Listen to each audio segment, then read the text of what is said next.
La OTAN no está pasando ahora mismo su momento más bonito. La guerra de Ucrania y la de Irán han puesto sobre la mesa algo que parecía que nadie quería terminar de comentar, y es que una cosa es decir que eres parte de una alianza militar con el mayor presupuesto militar del planeta Tierra, y otra muy distinta es que esa alianza funcione. Porque es cierto que si te ciñes a la literalidad de las normas de la OTAN, pues todo va bien, porque la guerra de Irán no entra dentro de los escenarios en los que la OTAN debe activarse, y en el caso de Ucrania, pues ni siquiera forma parte de la alianza. Pero, como ya sabéis, eso no quita que los yanquis están jugando el victimismo con la guerra de Irán para señalar que la OTAN no les aporta nada, y los europeos, por su parte, pues tratan de que Estados Unidos no deje de meter pasta en la guerra de Ucrania.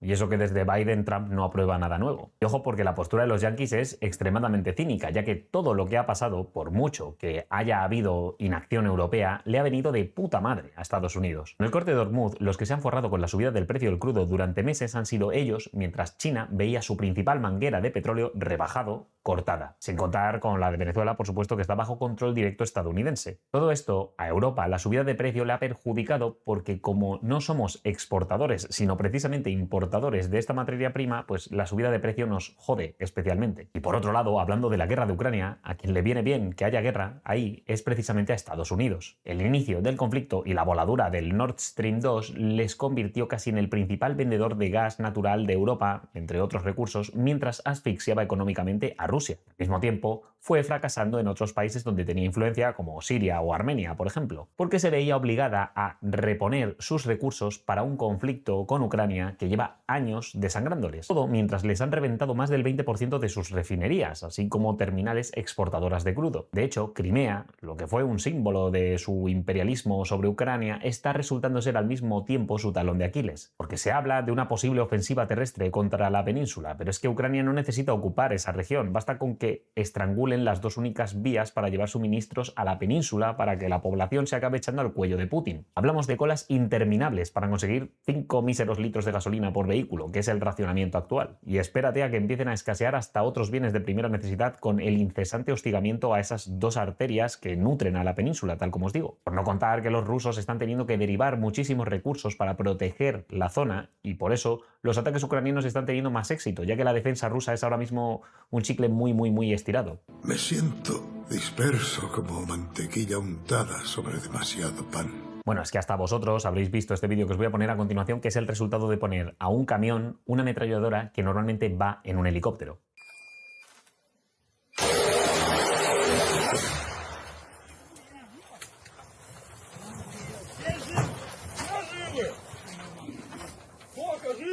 Тачка, чё? Тачка.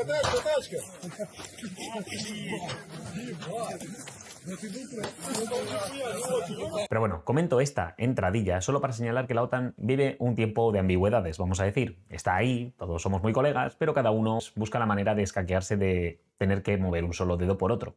Y en este contexto que os comento, tenemos una de las cumbres de la OTAN más esperadas por los que vivimos el salseo geopolítico este, la que ha tenido lugar este julio en Ankara, Turquía. Y uno de los momentos más interesantes no ha ocurrido durante la cumbre, sino al final, porque ahí el hombre más protegido del planeta salió con un plan que amenazaba su vida. Trump había llegado a Ankara en su flamante avión nuevo, el Boeing este que le regaló Qatar, rojo, blanco y azul, reluciente.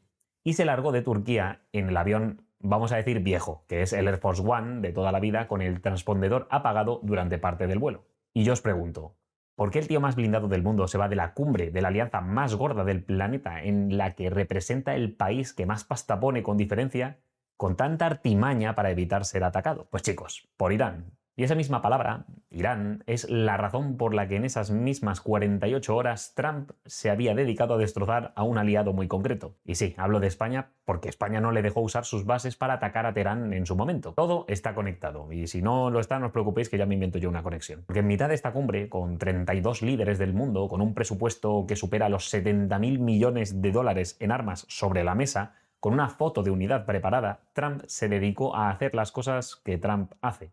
Y esas empiezan por llamar a España un socio terrible y pedir que se le cortase el comercio. Pero vamos, no os emocionéis que no somos especialitos. Trump volvió a pedir quedarse con Groenlandia y mandó a tomar por culo su acuerdo con Irán, mientras estamos metidos otra vez en una campaña de bombardeos sobre el país persa. Y terminado todo eso, cogió y se piró cambiando de avión para evitar que Irán pudiese atacarle. Hoy te cuento todo para que sepas en qué punto estamos, pero antes ya sabes, comentada, suscribida, compartida, me gusta y dicho eso, vamos al lío. Primero, el contexto, que si no, no se entiende nada. Esta cumbre la organizaba Turquía, en Ankara, con Erdogan de anfitrión.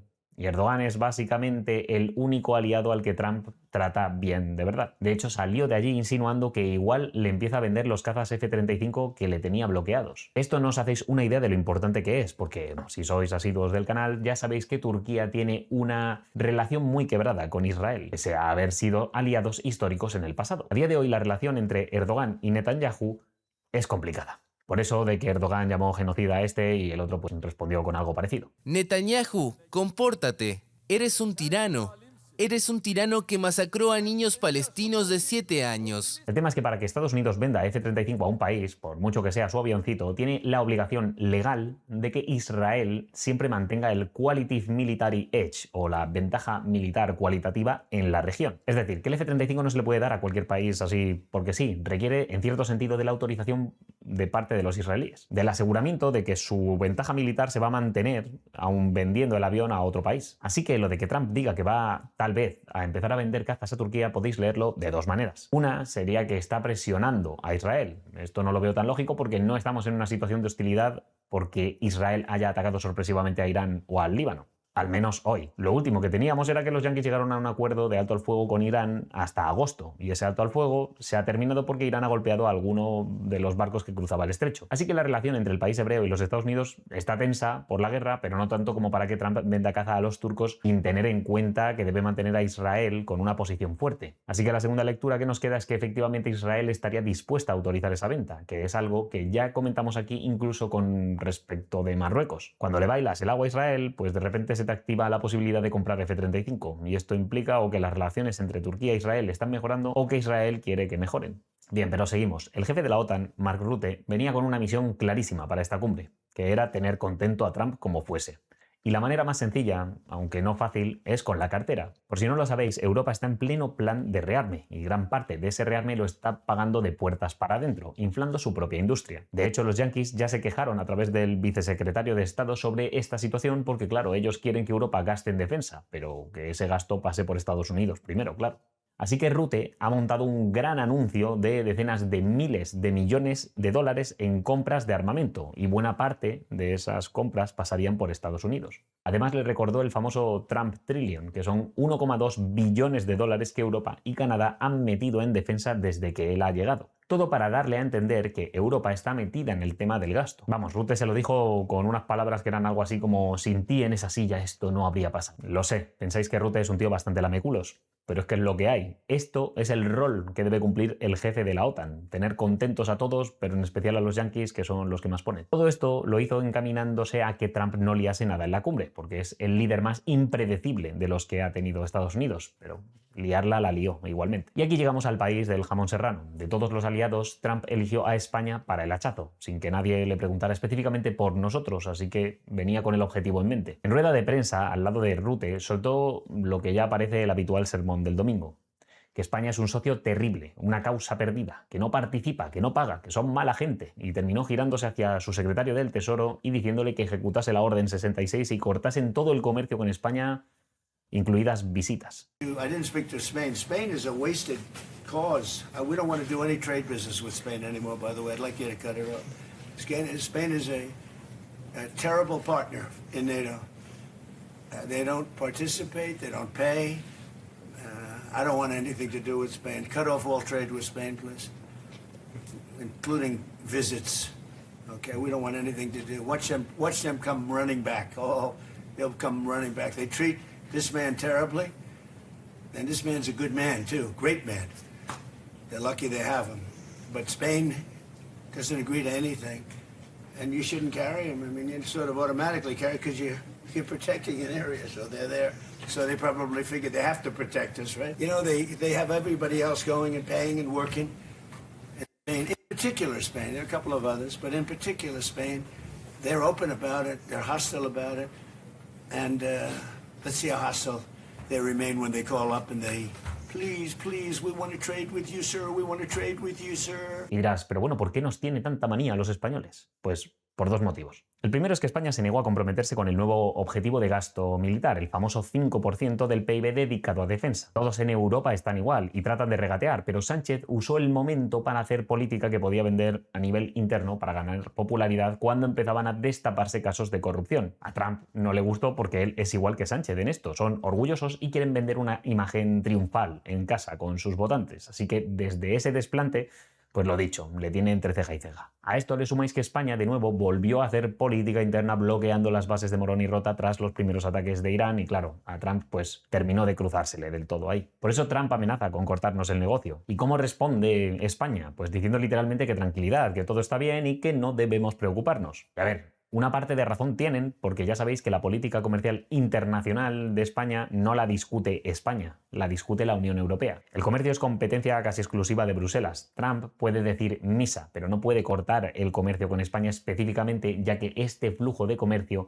se mezcla con el del resto de países miembros. Y eso es una manera muy buena de defenderse de sanciones específicas. De hecho, para que veáis que la Unión Europea no es la única que hace estas cosas, deciros que una manera que tenía Venezuela o Irán de vender su petróleo sancionado a otros países era haciendo traspasos de su crudo a otros petroleros que traían petróleo de otros lados que no estuviesen sancionados. Y claro, al mezclar ese crudo en el depósito con el de otros países, pues pasaba a no estar sancionado por arte de magia. Aquí pasa algo parecido, ya que lo que España vende a Estados Unidos pasa a mezclarse con el del resto de bienes que se exportan desde la Unión Europea y por eso sancionar a un país concreto dentro de la Unión es más complicado. Dicho esto, la cosa no quedó ahí, porque horas después de soltar el comentario este de cortar el negocio, Sánchez y él se cruzaron por un pasillo y hablaron algo así como de fútbol o golf, según comenta Pedro. Momentos después, Trump volvió a decir que España pues, se había vuelto completamente amigable y que había sido muy generosa, que había aceptado pagar o algo así. O sea que Trump se puso a vender que España había cedido, pero luego de nuevo España volvió a salir negándolo. Que ni pago extra, ni corte de comercio porque el comercio pasa por la Unión Europea y todo eso. Vamos, que tenemos a dos trileros como Sánchez y Trump jugando a quedar como el fuerte de la relación de puertas para adentro.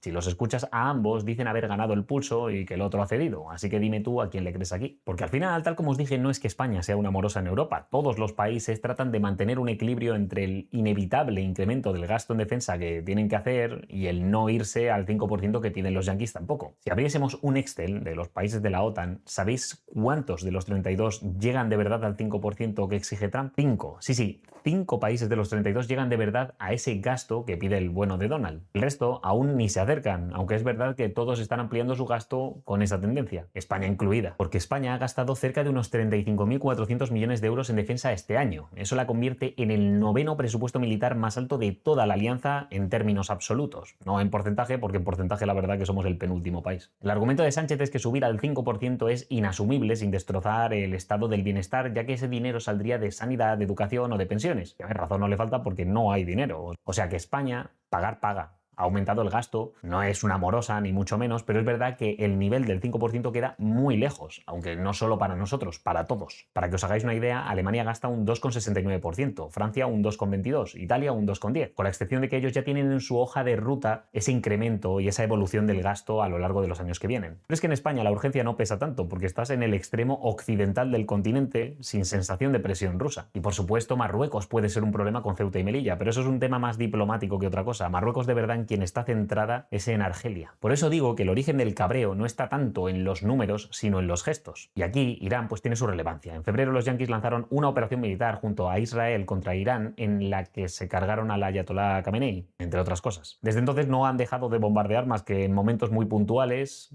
como la tregua que ahora mismo se ha roto. Este ataque lo llevó a cabo sin consultar a ningún aliado de la OTAN y cuando pidió ayuda, pues todos le dijeron que no usaran sus bases. El pronto ex primer ministro británico primero le prohibió usarlas y luego le dejó cuando los iraníes empezaban a tirar pepinos hacia sus bases de Chipre. Pero bueno, yo ya os digo que en mi opinión los yanquis no pensaron nunca en avisar porque sabían que les iban a decir que no y seguramente se habrían cargado el elemento sorpresa. Lo que no quita que la negativa europea se puede usar políticamente como ya veis. Trump de hecho la está usando para llamar tigre de papel a la OTAN y así pues amenazar con tener una excusa para salirte de ahí y dejar solos a los europeos para que se busquen la vida. Dicho eso, obviamente a los Estados Unidos no les interesa salir de la OTAN y perder su influencia en la Unión Europea. Y en mitad de todo este drama geopolítico que se vive durante la cumbre de la OTAN en Turquía, pues el segundo día de cumbre Estados Unidos lanzó otro ataque más contra Irán por los ataques que Irán había llevado a cabo contra cargueros en el estrecho. De hecho, Irán y Estados Unidos están haciendo algo parecido a lo que Trump y Sánchez han hecho. Cada uno dice que controla el estrecho y te dejan elegir a ti a quién te crees.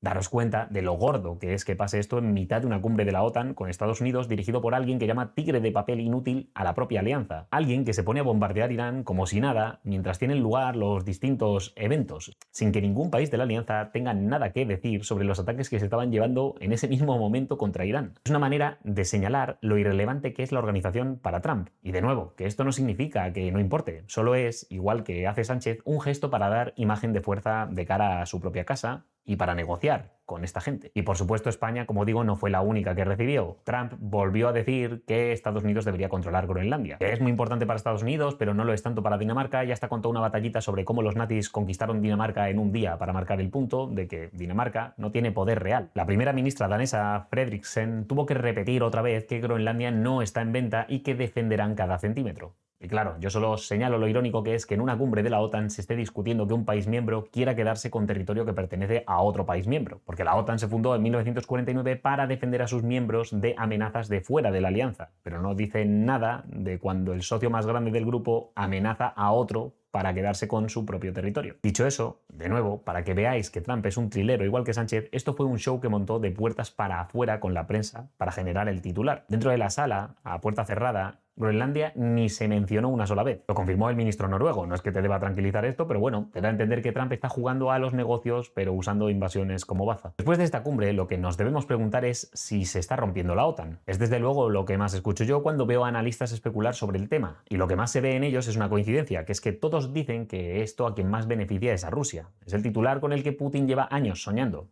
Es más, la gran parte de los titulares que dicen esto son rusos. Dicho eso, sin precisamente ser prorrusos aquí, preguntémonos si hay grietas de verdad en la OTAN. Y sí, hay, y son reales. Estados Unidos ha retirado tropas de Europa, ha empujado a europeos a pagarse su propia defensa y su presidente amenaza a territorios aliados. Los yanquis lo que venden es que no se están yendo, solo están repartiendo responsabilidad entre los demás miembros, que ellos cumplen su parte completamente con el artículo 5 si se tiene que llegar a activar. Que la OTAN sigue en pie, y podríamos pensar incluso que Ucrania tiene buena parte de responsabilidad de esta postura, porque desde que Zelensky demostró que está recuperando territorio y golpeando a puntos muy débiles de Putin, como refinerías, la capital, ciudades tan relevantes como San Petersburgo en pleno evento económico favorito de Putin, y ahora estrangulando a Crimea. Por estas cosas, a Trump parece que le está apeteciendo apostar un poco más por ellos. Van a imponer más sanciones a Rusia y además les han prometido una licencia para que puedan fabricar interceptores Patriot, que son armas defensivas contra misiles. Y bueno, no tiene que ver con Ucrania, pero así como dato, Alemania ha recibido autorización para comprar Tomahawks estadounidenses. Y para cerrar esta maravillosa cumbre de la OTAN, expliquemos por qué Trump tuvo que hacer ese cambio de avión en el último momento. Y la respuesta es que el Air Force One va blindado. Tiene sistemas antimisiles, contramedidas y hasta un quirófano a bordo. Está diseñado para sobrevivir a un escenario de guerra. El avión catarí que le habían regalado a Trump estaba montado a toda prisa con 400 millones de dólares y todavía no tiene toda esa protección. Lo usa más para vuelos domésticos. Trump ha pegado ese cambio porque Turquía está al alcance de misiles iraníes. Y claro, cuando estás al alcance, toda precaución es poca. El Wall Street Journal y la CNN publicaron que Israel había avisado a Estados Unidos de un nuevo plan iraní para matar a Trump, con dos matices importantes, ¿vale? Uno, Estados Unidos no habría verificado esa información por su cuenta.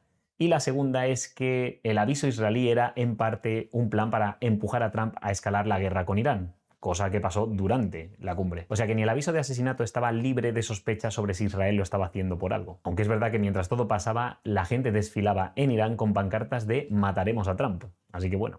A mí no deja llamarme la atención el contraste de capacidades en esta guerra. Tienes a Estados Unidos con un líder que usaba su avión catarí para moverse y solo cuando está cerca de Irán decide usar el Air Force One. Tienes un país que se ha forrado vendiendo petróleo por el encarecimiento que ellos mismos han causado al atacar a Irán. Tienes un petróleo que pasó de estar a $70. Tienes un petróleo que ha pasado a estar a $70 el barril cuando la Guardia Revolucionaria amenazaba que nos lo iba a llevar a $200. Tienes a Estados Unidos con preocupaciones por Venezuela y Cuba mientras se acercan las elecciones de medio término y no tanto tanto por Irán. Por otro lado, tienes a Irán, que ha perdido a su líder el primer día del ataque. Tienes a su sucesor supuestamente desfigurado y oculto en un búnker desde febrero. Tienes unos daños económicos insalvables que van a hacer o que dependas de que los yanquis en un futuro te controlen económicamente con planes de reconstrucción o que tu propia población estalle contra ti. Tienes una defensa basada en la fragmentación de la Guardia Revolucionaria que provoca que no puedas mantener la coherencia con los propios acuerdos que quieres firmar. Por eso Irán está perdiendo el culo por tratar de conseguir que le dejen cobrar un peaje por pasar por el estrecho de Hormuz, porque es que no van a tener manera matemática de poder reponerse a los daños que les han causado. Quédate con los números si no me crees. Se estima que Irán ha sufrido daños por valor de 271.000 millones de dólares. Esto supone algo así como el 70% del dinero que Irán generaba en todo un año. Digo generaba porque obviamente con los daños a la infraestructura, aunque ahora mismo terminasen definitivamente todas las hostilidades, es que tu capacidad para seguir produciendo riqueza se ha tenido que mermar una absoluta burrada.